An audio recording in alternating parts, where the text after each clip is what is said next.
renting, you're throwing your money away, which is absolutely not true at all. It's Hello everyone, this is Ronan Blue. I'm just taking my daily walk here today, and today's topic would be, would renting or buying a home be better for you? There's always been a huge debate on this topic of whether or not buying a home or renting would be the smarter choice. So to answer that debate of whether or not renting or buying would be better is whichever choice is a smarter choice for yourself and your circumstances. But there's also mathematical calculations that some people use as well, such as the price to rental ratio, the PE ratio. Basically how the price to rent ratio works, or the PE ratio, would be that you can figure out mathematically whether or not it's more beneficial for you to own a home or to rent. So let's take the example of $200,000 home. Now you can buy that out and you'll be paying off the mortgage, and eventually you'll have that house ownership of that property. Whereas if you were to find an identical home that rents for $1,000 a month, $1,000 is actually the lower end of the rental market there. But just as an example, if we make it $1,000 and it turns out to be about $12,000 per year. So you have to see whether or not that $12,000 is worth having to rent versus having that $12,000 go towards your mortgage and eventually to pay off that mortgage off.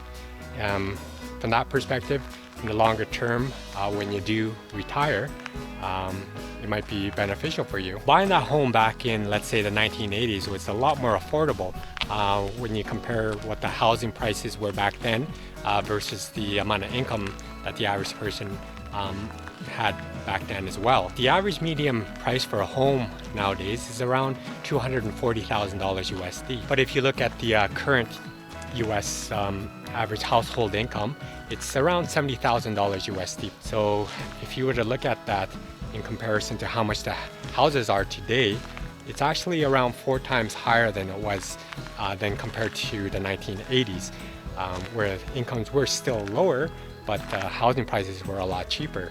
So from that perspective, 4 times, if you were to look at that mathematically, it would be a lot more beneficial for you to rent than to own a home, especially with the prices of the homes as they are today. For us, what we did was we actually rented for a good 5 years or so, and it was just that monthly rent that we had to worry about. We didn't have to worry about maintenance issues or house insurance or any of those other expenses that you need to worry about if you own a home. And while we were renting, we actually lived pretty close to our workplace as well, so we could actually walk to where we worked. There were times where, we did have a car at the time too. Sometimes we drove, depending on the weather, but it was walkable as well in the morning. But we saved a lot for transportation, so that is one advantage for renting.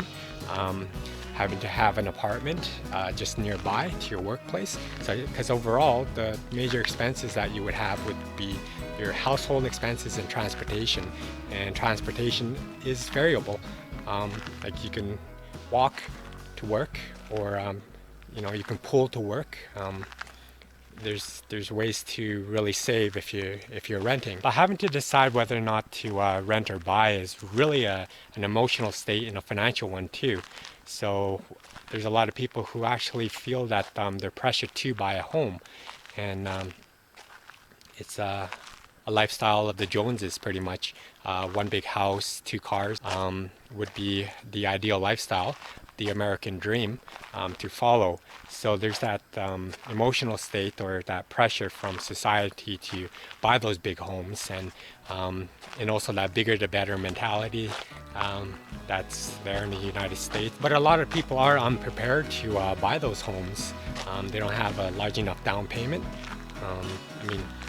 20% is how much you're supposed to have, but with the prices, the average housing prices in most of the major cities, 20% is not nearly enough. I would say you should bump it up to about 30% to have a more relaxed lifestyle. You also want to watch out for certain myths that a lot of people like to throw out there.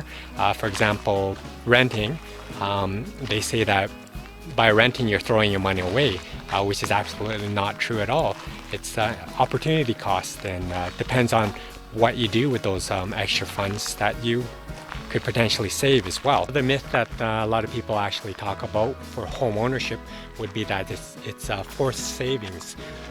So that's not true either.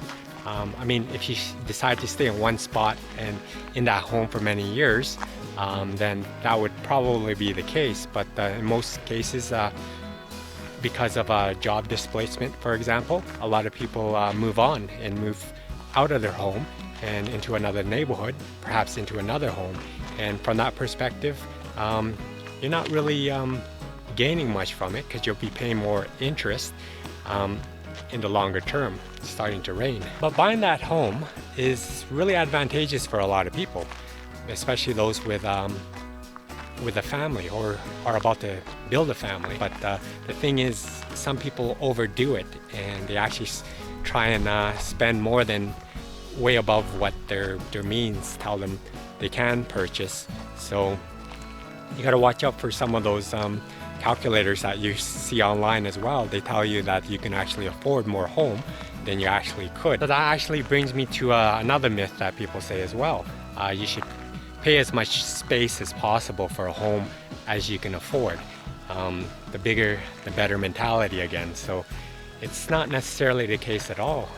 Sometimes all that wasted space that you see in your home, you will never spend enough time inside your home to be able to use all that available space anyways, because most of the time people will be at work. There's a lot of people out there that actually spend for houses that are well above their means, and it's frightening how much mortgage they need to pay for the next 25 to 30 year period. You'll see people living that paycheck to paycheck lifestyle and hoping for those raises and bonuses every year and hoping that they won't get laid off.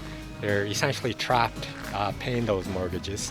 And if the economy actually does go into recession or depression, then you're basically stuck with a home that you might not be able to pay for if you do potentially lose your job by getting laid off. So if you are in a situation where you're about to buy a home, just sit back and think that all that pressure you get from all the people around you to get a home because you have a family coming, it's not true. You can still have a happy lifestyle renting as well with children as well. Through our financial independence journey, we did go through those choices back in the day. We did rent, and we eventually bought a property, and we turned it into an investment property actually. We paid off the mortgage for it, so we're renting that property now.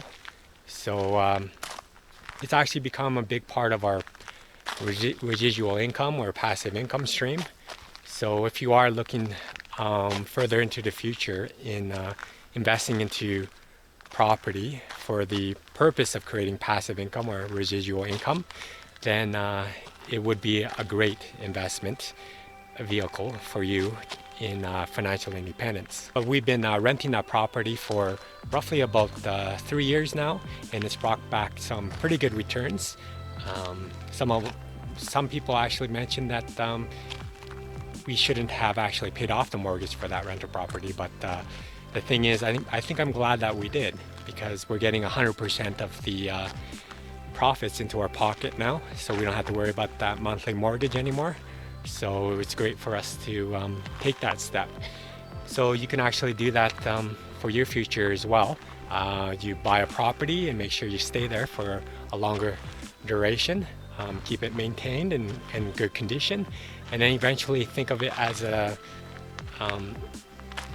way for you to rent it out in the future, and maybe for you to go abroad, and it will be good income for you while renting it out using a property manager as an example. Then it becomes a pretty good decision for you to purchase that home and to live abroad, get that income from Social Security, as well as the income from renting at home. So a lot of people actually do buy a lot of houses for the FIRE movement, financially independent, retire early. So they purchase one home and then they rent it out, and then once they get enough funds again, they purchase another home, and eventually repeating that process till they get about 5 properties, I guess, and slowly paying off the mortgages until they're completely debt free. So I've read a lot of people who do that, and 5 properties is pretty much the magic number for a guaranteed satisfactory retirement, I suppose. So overall, renting will allow you to save a lot more money as well, especially if you decide to rent an apartment near your workplace. So you'll take that the factor of expense of transportation out of the equation, so you'll be able to save a lot more money that way. But if you wanted to invest in buying a home, longer term will be beneficial for you as well as an investment property.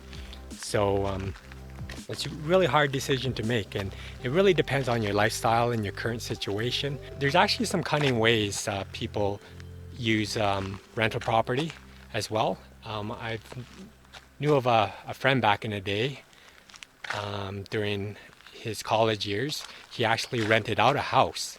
Like, he was actually renting the house out, but then the home had about 3 bedrooms, so he actually rented those 3 other bedrooms out. So I'm not sure, he did that for his whole college years, so he basically didn't need to pay rent at all for that home. So there's little tips and tricks like that. For renting, you can also get roommates as well, so you don't have to pay the full rent. As long as you don't mind living with strangers. Well, initially they are strangers, but once you get to know them, you might like your neighbors living with you, or you might not. But there's a lot of different variables you can play around with when it comes to renting. Same case for buying a home and renting your basement out, for example, as well. So yeah, there's a lot of variables for both ways. Well, I think I end my vlog here today. Tell me what you think of whether you believe that renting or purchasing a home would be beneficial for you in the longer term. If you like this vlog, please don't forget to give me a like, subscribe if you haven't already, and hit that notification bell for more of my coming content here. Thank you for watching my vlog. I hope you have a great day, and see you soon.